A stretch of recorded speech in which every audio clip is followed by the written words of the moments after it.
Everyone You guys good? good? Yes. So what, I guess, let's talk about moving to Vegas and kind of what triggered that and why you think it's a good idea for your career.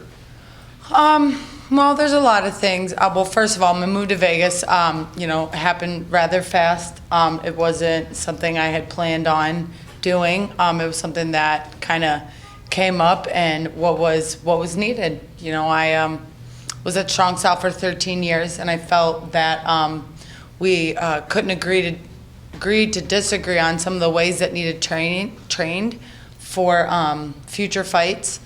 It was time for me to make a decision for myself, and instead of joining another team and doing all these different things, which I did end up joining a team, I joined Extreme Couture, but the main reason I moved to Las Vegas was for the UFC Performance Institute and all that the UFC as a whole has to offer. I think a lot of people have no idea what is offered to us here, and as all of the just extra things that we can utilize, and I'm 32. I'm not a young fighter anymore. I feel like my knowledge is there and is in the best possible position I could be in for a title fight, but my body needs better recovery, and this is the place to do it. It has everything I need here. What about Vegas as a living place so far? What have you thought? I've enjoyed it, but it's been, since I got here 11 weeks ago, it was hit the ground running. We have a title fight. We knew the title fight was coming. We didn't have an exact date, but we knew it was coming at the time. So it was like, we just got to get here and get to work. What would it mean to you to win a belt? I mean, it would mean everything. It means everything I've ever wanted. I've been asking for this weight class, and if any of you guys have been true supporters of me or even followed my career, you'd know that 125 has been the division I've been asking for a long time, and it's no discredit on any other female, in the division or at all, but this is my division, and I think that I'm here for a purpose, and I'm here to make a change, in a lot of different ways, not only by the fighter that I am, but by the person I am. And I really want to inspire people. We always get caught up on, how bad things are. And, I was four losses in and was about to get cut and was given an opportunity because I didn't give up on me. And that goes a long way, because most times when most people start losing, they give up on themselves. So that wasn't something I did. Do you remember where you were or how you heard they were going to create a 125-pound division? I was actually at practice, and they had announced it on Twitter, and it's kind of crazy how the time changes and everything works here, because now I understand it, but we were getting ready to go into a sparring day at the gym, and I was sitting in the bathroom and just scrolling through Twitter, and they announced that they were doing a tough 125, and I went running out to Marcus, and I was like, Marcus, they're doing a women's flyweight division. The flyweight division is here. It's here. Like, it's mine. It's mine. It's mine. It's everything I ever wanted. It's right here. It's a true lane to succeed in, a true chance at success, and a true chance at showing not only everyone else, but like showing myself of something that I felt so strongly about, that I know is there, and I've proven it, and I will keep proving it. I will retire on the top of this division, and whether or not other people believe me, I know that the ones that matter the most, and those are the guys that stand in the corner. And if I'm lucky to have people who join the Believe team outside of it, then lucky me, When you're speaking about the team and you're creating this team, are you acting kind of as your own head coach, or is there a person that's brought in? Is there an acting head coach that you have to kind of help shape the direction of your training for this camp? There's a head cornerman, but then this is a team. And that's what we get so caught up on, is that if it was just a team, if it wasn't a team, if it was a one-person show, then why would I use the word team? There's different times when when other people lead to the direction that they need to lead in. So Eric Nixick, who we would say acting as the head cornerman, is followed by Gray and Darren and, my brother, who is there because he understands me, right? Like, he understands my language, and expression and what I'm doing in fights. So each time, we work together. So if there's a day when it's my turn to lead, it's when I say it's too much training, or I need a day off, or this is how I'm feeling. So again, that's sometimes where we get so screwed up here in this sport, right? Like, it's not a one-man show. Not one guy gets to make all the calls. It's a true team effort. Everybody gets a voice. In coming out here in this process of starting the whole team and moving, what's maybe the biggest thing that you've learned throughout this whole process? Maybe either about yourself or how the fight game works. What's the biggest thing you've learned after all this? Change is good.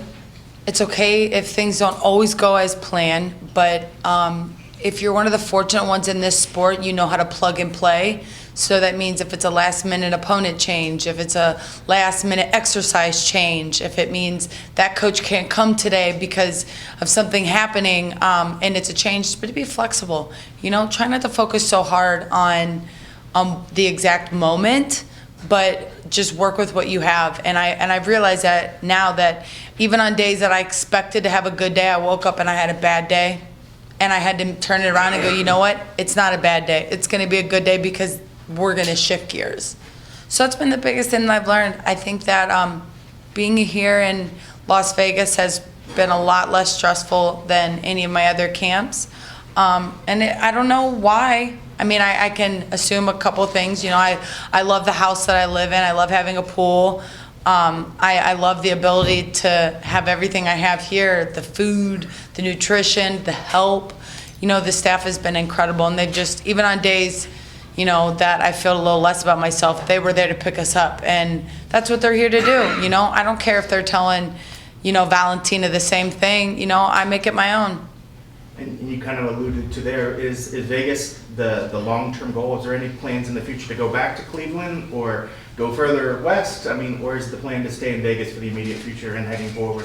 I want Jessica I presence throughout the entire world. So if it means I'm here and I get a little bit of there and a bunch of different spots, I just want to spread good energy, and I want to spread truly, you know, my mission statement. And my mission statement really in the world is social disapproval, or self-belief is better than social disapproval. And point in case, losing 4 fights in a row where people just destroyed me through using social media and other things, that, again, my self-belief never changed. You know, there was self-doubt, but the self-belief in me never changed, and I want to keep adding that. So if I'm able to go back to Cleveland, bring him a belt, show him what's up, bring it back to Vegas because this is where the belt lives, and then to be able to take it places that maybe a UFC belt could never be or has never went, I'd love to go there and show people that opportunity. You've had a lot of experience going the distance in fights, coming out on the winning side of those decisions. Given what you've seen out of Valentina so far, how much of a factor do you think that would be in your fight with her stamina, endurance, and the fact that you've had experience in grinding out victories? So I definitely think that that's something that needs to be taken into credit and into her game plan, right? Like I am a slow starter. I know that about myself. It's why I've changed how I warm up in the back. But to take someone into 5 rounds, I'd love to take them there. I'd love to drag them out in that. You know, like, what better than to get a more chance, you know, get a couple more minutes to beat someone up. You know, that's what I'm in this sport to do. So, and I think that being under those lights makes a difference, right? Like, you remember in school when you would, like, you got the 4 o'clock game, but then you're like, oh, wait a minute, the 7 o'clock game under the lights, right? Like, that's the one that feels the best. And I feel like I've been given a lot of opportunity to do that, right? To go the distance. But I think that now that I know that I can go the distance, and I've done that so well, it's time to put my foot down on the pedal. It is time to show people why I believe so much, and that means sometimes you got to floor it. You got to go right through the red light. I know you couldn't take this fight as quickly as it was offered because of your recovery time from the last fight. Was there a sense of relief once this thing was committed to paper? Because as we know, sometimes when things get offered for whatever reason, they're not there once you're ready. Was there a little bit of stress hanging over you that once you got it on paper, you're like... Absolutely. I had the December fight, and I've talked about it publicly a couple of times. I don't know where it started happening in there. I think it was a matter of getting clipped a couple times and wanted to make sure my jaw was ready. I've been biting through my lip pretty bad, pretty significantly. Even down to this last fight when I fought Caitlin in Toronto, I bit completely through the mouthpiece, a brand new mouthpiece. Fight night I had gotten, I bit from tooth to tooth, all the way through, and bit straight through my lip, hot dog style, or what is that, hamburger style. So for me, like, I wanted that. I knew it was gonna happen from there. I knew that the title fight would be offered. I'd won 3 straight. Caitlin was the #1 contender at the time. So that night, we ended up getting 7 stitches in my lip, but from doing that, I bit so hard and my jaw so strong, I knocked both of my front 2 teeth loose. So I bit through them, and which made them loose. So went back, and I'd already been working with my dentist on better ways to stop biting, because this is the 3rd time now that I bit through it at 125, and it hurts. Biting through your lip hurts, guys. So you just take my word for it. Was this from a punch or? I'm doing it. I'm getting like that when I'm going to hit. So I'm sucking in and biting down like that. So I bit down through there the one time. The other time I bit directly through it, through here. And I think I might be getting hit during some of it, but I know that we had watched some things and it looked like I was sucking in for bracing to punch somebody. So at any rate, started working with my dentist. I had my suspension. Well, within that time of my 30-day suspension, I was offered to fight her February 22nd in, I don't know, I think Czechoslovakia is where the actual card was. But I was not going to be released to go back to training until January 14th. So, when I got offered the fight, I was like, look, guys, I can't do anything. They want to splint my teeth, or I have to leave it go and just let them your gums tighten back up. So I was like, I can't get back into training or sparring. If I go back into sparring January 14th and the fight is less than a month away for the biggest fight I've been asking for, at what point do I say, hey, let's schedule the fight? And what happens if my tooth gets hit and I get an infection? Which had happened to me previously. Dane had helped me out years back. I had gotten an infection, broke some of my teeth from fighting. I mean, I don't know if you guys know this, but fighters, their teeth are terrible. I've lost 4 teeth this year. So you're biting through them. You're trying to clinch. You're trying to make sure that glass jaw doesn't exist. So I broke some teeth throughout that time. So I was like, hey, I can't lose my 2 front teeth, right? That'll take me out even longer. So let's just give it some time. I'll get released later on in January. Let's get the fight later. So they were like, well, we're going to have to give the fight to somebody else. And of course I was devastating. I'm like, there it goes. And I had to make that decision. I go, do I take this fight for you guys? And then what? I had to pull out a week before the fight because I have a mouth infection because my teeth haven't, are still moving. You could literally move my teeth. Or do we wait and take this the right way and do it under the right circumstances? And we do it in the Midwest in January since there's a Chicago show. So at first they were like, no. A couple of days went by, and I was just an emotional wreck. I mean, it was pretty devastating, right? Like you're finally given that call. You finally hear it like vocalized, right? And then now it's not going to happen. So I ended up calling Mick, and I was like, hey, Mick, I just want to say, thank you. Please let me know. I'd love to have the winner. I'll gladly wait. If it means I have to wait a little bit longer, I'll wait for the winner of whoever you decide to schedule Valentin against. And he's like, yeah, we got a replacement. I was like, wow, that really sucks. And he's like, no, we got a replacement for the entire card. You're good.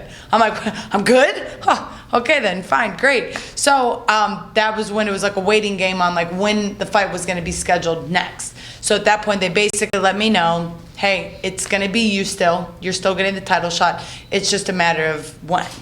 And you're 3-0 since going flyweight.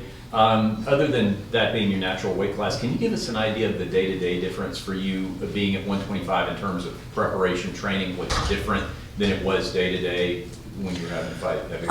At bantamweight, like I just didn't have to do as much, right? Like I didn't have to worry about the food, and I didn't have to. It was like constantly. My best analogy is like, okay, you have a glass of water, and this glass of water is always supposed to be half full, right? Just because it's how the glass is you're seeing it. So you got this half full glass. When I'm at bantamweight, I'm just constantly filling it up. Oh, it's getting close, better drink a little bit, filling it up, drink a little bit to fill it back up. That I never really cared as much, right? As long as the glass wasn't tipping over and spilling over. But then there was all these excess things. Start putting on more weight. My mechanics started to change in my fights and my fight style. I was a little bit slower. I wasn't as fast, and I just kind of let myself just go in a way. And then there was a lot of emotional things going on. You know, I was dealing with some things with my father and my family, and just maybe not making the best out of camp and out of cage decisions for myself emotionally. So when the division, you know, after I'd taken some time off, after my loss against Betch Kohea in Cleveland, I'd started taking some time off.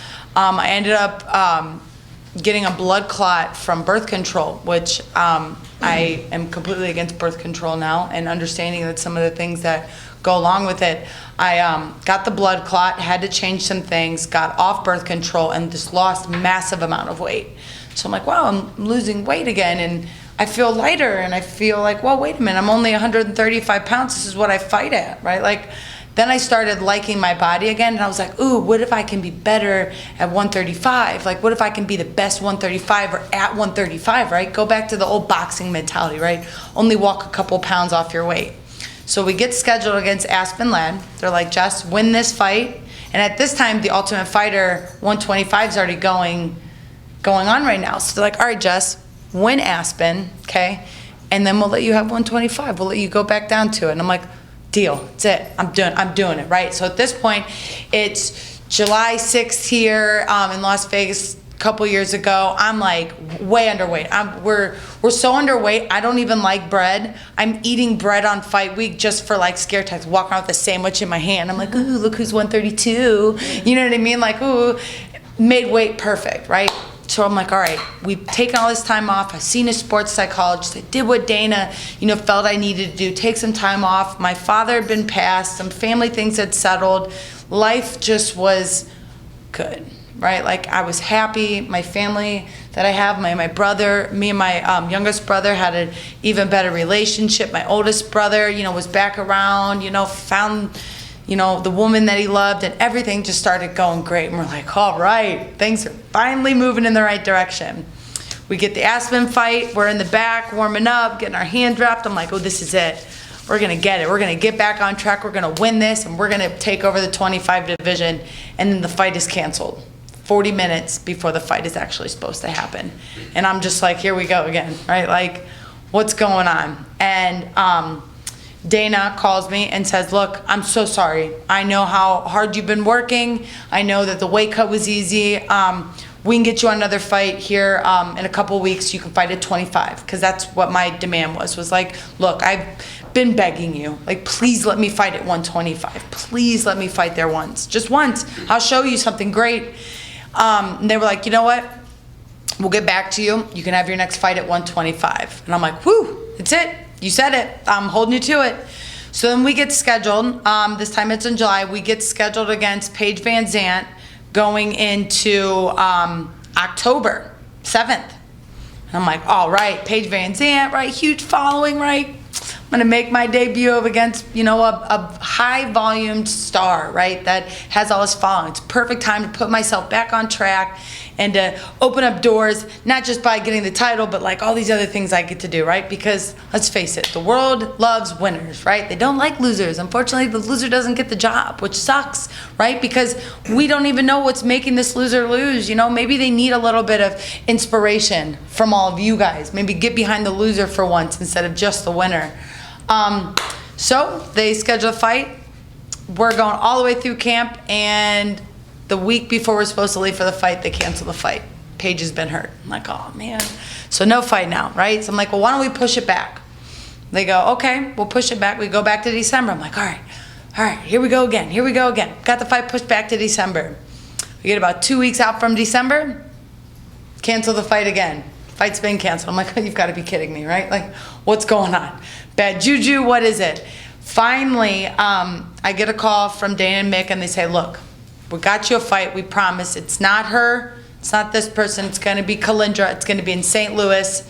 And really at that point, I was like, I don't care who it is. Can they just make weight, and can we just fight? And then they were like, oh, it's a fight pass card. And everybody's like, oh, well, who wants to fight on a fight pass card? I'm like, I don't care. It's on I think it was on a Sunday night. I didn't care. I wanted it. I'm like, ooh, less eyes. I don't care. Fine. We don't need anybody there. We'll go over there and make the show. And we showed up at St. Louis, and then that's when it's all started. So here we are almost a year and a half later. What was it that you talked about keeping the belief in yourself and how that important that was when you lost 4 in a row. How did you do that? Where did you find that inside yourself? Just, I don't, it was because I knew that this wasn't forever. I just knew something inside. I can't explain it, you know. It kind of goes back to when people say you have these feelings and that intuition. I just felt like there was something always keeping me hanging on. And, you know, gosh, I get chills to even think about it right now because I just believed it so much that I was going to be a world champ one day. I've said it from the beginning when I started this sport, when nobody even cared about MMA, that I could be there. And I think I can finally give people some true inspiration. We always talk about inspiration and, oh, this person did this and they were the first, but what about the person who didn't give up on himself? Why can't we glorify that person, you know? Someone who actually went through something and is now, you know, never gave up on themselves. You've put a lot of, I guess, value into the mental preparation of the game.